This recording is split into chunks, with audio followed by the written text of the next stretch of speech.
आप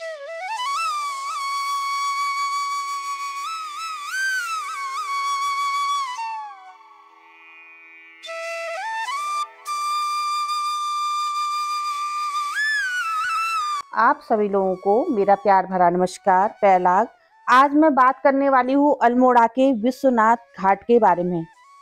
चैनल को सब्सक्राइब जरूर करें और वीडियो को अधिक से अधिक शेयर करें। चलिए शुरू करते हैं विश्वनाथ अल्मोड़ा के बारे में जानकारी। उत्तराखंड अल्मोड़ा लमगड़ा मार्ग पर भगवान शिव का विश्वनाथ मंदिर है और यह सारे देश के विशिष्ट घाटों में से एक विश्वनाथ घाट है। इस घाट की सबसे बड़ी विशेषता यह है, यहाँ पर सूर्य अस्त के बाद भी शव जलाए जाते हैं, जबकि हिंदू धर्म में सूर्य अस्त के बाद दाह संस्कार करना मना है। किंतु काशी के मणिकर्णिका घाट और हरिश्चंद्र घाट और अल्मोड़ा के विश्वनाथ घाट में सूर्य अस्त के बाद भी शव जलाए जाते हैं। कहा जाता है अल्मोड़ा का विश्वनाथ घाट कब बना और किसने बनाया, आज तक किसी को पता नहीं चल पाया है। लोग यह मानते हैं यह घाट स्वयं भगवान शिव ने बनाया। ऐसा कहा जाता है कि इस घाट पर जिसका भी दाह संस्कार होता है उन्हें मोक्ष की प्राप्ति होती है। वीडियो को पूरा देखें, बिल्कुल भी स्किप ना करें, तभी आपको अल्मोड़ा के विश्वनाथ घाट के बारे में पूरी जानकारी हो पाएगी। आज मैं आपको अल्मोड़ा के विश्वनाथ घाट के बारे में एक छोटी सी कहानी सुनाने वाली हूँ। अल्मोड़ा विश्वनाथ घाट जितना प्रसिद्ध है उससे कई गुना अधिक प्रसिद्ध है इस घाट में भूतों की कहानी। वैसे तो सभी शमशान घाटों पर भूतों का डेरा रहता है, इसलिए घाटों पर जाने से मनाही होती है। आज मैं आपको अल्मोड़ा के विश्वनाथ घाट की एक छोटी सी भूतों की कहानी सुनाती हूँ, जो कि बहुत प्रसिद्ध है और आप अल्मोड़ा के किसी भी बुजुर्ग से पूछेंगे तो वह इस कहानी को जरूर जानता है और अपने बच्चों को सुनाता जरूर है। एक बार अमावस्या की रात थी। विश्वनाथ घाट अल्मोड़ा के भूत जागृत हो गए। उन्होंने सारे घाट पर उत्पात मचाना शुरू हुआ।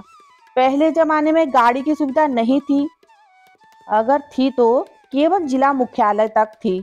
वहां से लोगों को अपने गांव पैदल ही जाना पड़ता था। अमावस्या की रात थी। अनेरिया गांव का एक ग्रामीण अपने गांव अनेरिया कोट जा रहा था। अनेरिया गांव सुयाल नदी के दूसरी तरफ पड़ता है। अल्मोड़ा से अनेरिया गांव जाने के लिए रास्ते में विश्वनाथ घाट भी पड़ता है। उस ग्रामीण का नाम कीर्ति अनेरिया था। कीर्ति अनेरिया को पता था कि विश्वनाथ घाट अल्मोड़ा पर भूत रहते हैं। उसी वजह से वह अपने गांव की ओर तेज तेज कदमों से चल रहा था। उधर विश्वनाथ घाट पर अमावस्या की रात को भूतों ने उधम मचा रखा था। वे नाच रहे थे, कूद रहे थे। उनकी लंबी लंबी लटें थी। वह लोगों को फंसाने के लिए लटों का प्रयोग करते थे। कीर्ति अनेरिया धारा नौला से नीचे उतरा और विश्वनाथ घाट के पास पहुंच गया। उसने दूर से देखा, खूब हल्ला हो रहा था। समझ गया कि घाट में भूत हल्ला कर रहे हैं।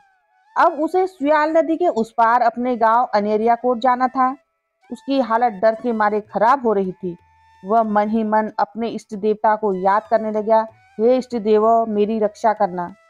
फिर अचानक उसके पैरों में किसी चीज का एहसास हुआ। उसने देखा लंबी लंबी लटें उसके पैरों के आसपास लिपटी हुई हैं। वो उसमें उलझने ही वाला था कि संभल गया। उसे याद आया विश्वनाथ घाट पर जो बड़ा भूत है उसकी लंबी लटें हैं और वह भूत अपनी लटों से दूर से ही लोगों को लपेट लेता है। कीर्ति अनेरिया ने हिम्मत दिखाई और भूत की लटों को अपने हाथों में लपेटते हुए आगे बढ़ने लग गया। उसने अचानक उस भूत को उसकी ही लटों से लपेट दिया। अचानक हमले से भूत डर गई। उनको पता ही नहीं चला कि कब उनका नेता अनेरिया गांव के ग्रामीण कीर्ति अनेरिया के चंगुल में फंस गया। उन्होंने कीर्ति अनेरिया से बोला, हमारे सरदार को छोड़ दो, लेकिन कीर्ति अनेरिया माना नहीं। फिर भूतों ने पूछा, बताओ हम तुम्हें खुश करने के लिए ऐसा क्या करें कि तुम हमारे सरदार को छोड़ दो। तब कीर्ति अनेरिया ने कहा, मेरे गांव अनेरिया कोट में गोबर खाद पहुंचा दो और मेरे सारे गांव वालों के खेत में गुड़ाई का काम कर दो।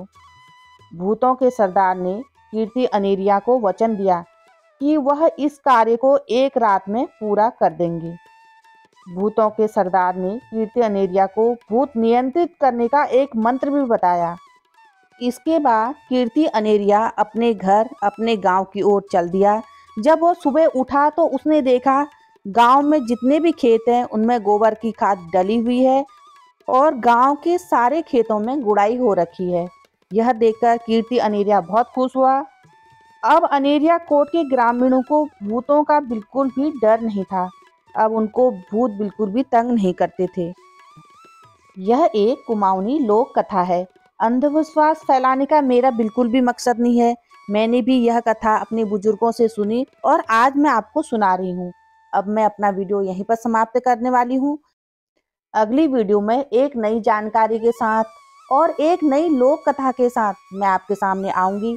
तब तक के लिए नमस्कार। पहला, चैनल को सब्सक्राइब जरूर करें और अधिक से अधिक शेयर करें। अपने कुमाऊनी, अपने उत्तराखंड की लोक संस्कृति को और अपनी कुमाऊनी लोक कथाओं को, उत्तराखंड की लोक कथाओं को जन जन तक पहुंचाने का प्रयास कीजिए, क्योंकि ये कथाएं और अपनी जो संस्कृति है लुप्त हो रही है और इसको लुप्त होने से आपको बचाना है और अधिक से अधिक शेयर करना है।